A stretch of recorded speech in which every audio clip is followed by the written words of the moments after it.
kendala yang dihadapi ibu selama mengajar di kelas 5.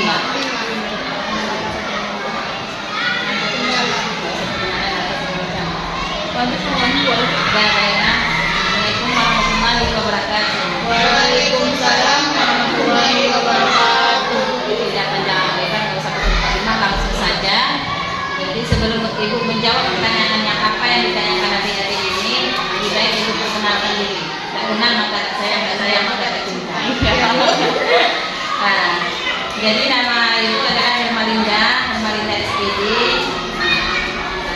Mengajar di SD 8, alhamdulillah lebih kurang kalau nggak salah 17 tahun di SD 8 dan di 3 tahun alhamdulillah lewat di sini. Ini si siapa? Si Nisa Anissa, murid ibu SD, murid ibu TPA. Jadi itu aja perkenalan yang bisa teman-teman. Jadi di sini yang adik-adik pertanyakan apa saja kendala yang dihadapi ibu selama mengajar di kelas 5. Jadi di sini ibu akan menjawab kalau kendala mengajar selama ibu ketahui selama 17 tahun, kendalanya memang ada. Kendalanya memang ada, tapi kita hadapi semua itu dengan santai. Kita hadapi itu semua dengan istilahnya, kalau bahasa sekarang istilahnya pelajaran apa namanya, kurikulum merdeka secara bermain, diajak anak-anak itu. Diajak anak-anak itu bermain, ataupun misalkan kalau pelajaran matematika, kalau dia contohnya nggak bisa dia berkalian, kita suruh hafal perkalian 1 kali 1, kalau nggak bisa dia kita bikin ke nyanyi. Nah, dalam bentuk nyanyi, dalam bentuk lagu. Itu sih kalau kendala, ada sih kendalanya, tapi kalau selama ini bisa kita hadapi. Jadi kalau ada kendala itu dikasih solusi dengan diajak bermain, sekarang kurikulum merdeka. Kurikulum merdeka. Kalau anak misalnya termenung atau apa segala macam, kita datangi. Kenapa nak? Adaptasi sama anak-anak.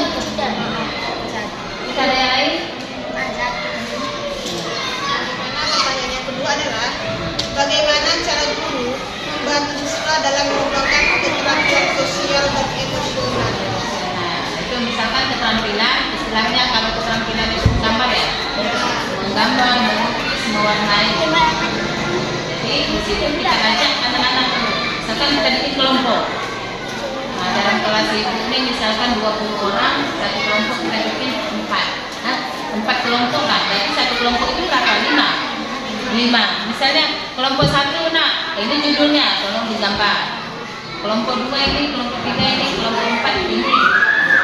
Kemudian serapi mungkin.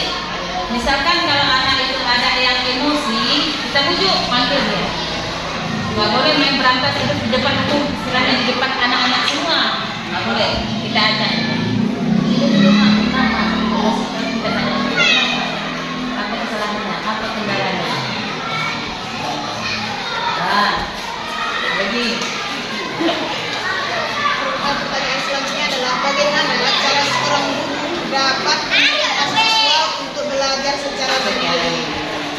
Motivasi ya, motivasi dorongan ya, anak bimbingnya lah istilahnya. Jadi motivasi istilahnya misalnya kita bawa cerita apa misalkan, cerita pahlawan. Nah, cerita pahlawan seperti apa kita bilang G30 SPKI. Kan? G30 SPKI kalau anak SD sekarang kan nggak pernah ditonton dan nggak pernah dibacanya. Jika ya udah dulu yang baru kita ceritakan begini sejarahnya. Jadi hasil kesimpulan dari cerita tadi G30 SPKI, di situ kita ambil kesimpulan. Nah, apa kita ambil kesimpulan? Begitu giginya Indonesia memperjuangkan Indonesia ini melawan Belanda dengan bambu runcing, maka berdirilah bendera merah putih sampai sekarang. Ini kita bilang sama anak-anak. Jadi kita dikasih dunia sama anak-anak. Kita ambil hikmah dari cerita gitu. Kalau anak-anak semua pengen sukses seperti pahlawan-pahlawan yang kita sampai sekarang. Belum.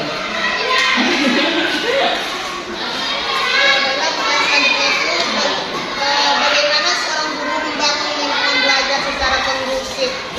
Cara kondusifnya. Kayak tertib gitu mbak Ari di dalam kelas. Itulah seperti yang pertama kali masuk, misalkan kita masuk ke dalam kelas pakai salam, kemudian berasabana, siapkan, kemudian berdoa, kita arahkan dulu anak-anak setiap hari. Jadi dengan terbiasanya anak-anak itu sampai tertib, nanti sampai pulang dia tertib. Lagi. Nah, pertanyaan selanjutnya, metode apa yang digunakan seorang guru untuk menilai kemajuan belajar siswa? Caranya, metode. Cara apa saja yang digunakan seorang guru untuk menilai kemajuan belajar siswa yang membutuhkan anak-anak itu, seperti kayak tadi, karena ibu bagikan buku paket. Ini ya, kalau belajar di rumah, kalau dipelajari, kalau nggak tahu, tolong dipertanyakan.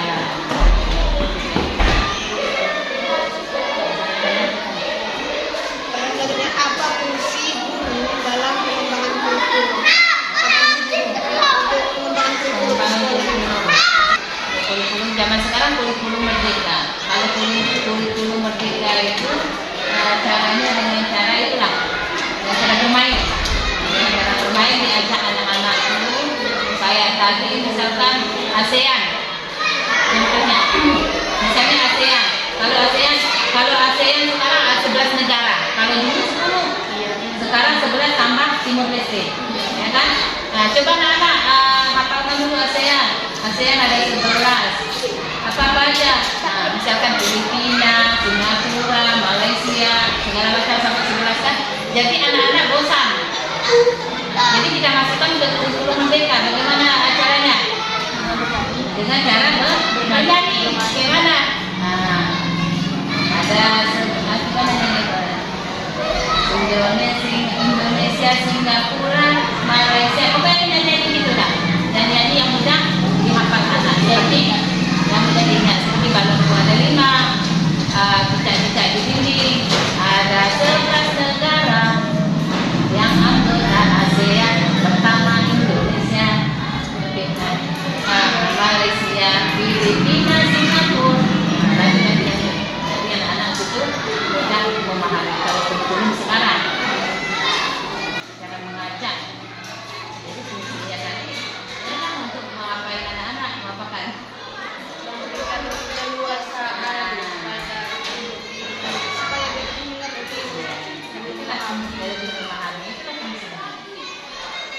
Dan Pertanyaan yang terakhir adalah bagaimana cara seorang guru dalam membimbing siswa, dalam memilih skill siswa dan siswi. Keahlian bu. Keahlian. Banyak keahliannya bikin anak ini ada sebagian menggambar, ada sebagian bernyanyi. jadi siswa dan siswa anak, cara seorang guru dalam memilih siswa dan memilih skill siswa dan siswi. Siswa dan siswi ini kita bilang lah, ada yang itunya tinggi, tingginya ada yang rendah. Jadi ada bidangnya masing-masing. Ada bidangnya masing-masing. Kita bilang anak yang bodoh itu nggak bisa dia matematika, tapi dia bisa menggambar kaligrafi. Ya kan? Ada keahlian dia masing-masing. Jadi bagaimana kita tengok pas misalkan ada lomba USN, walaupun dia nggak bisa di bidang matematika, kita masukkan dia di bidang menggambar atau matematika. Nggak bisa yang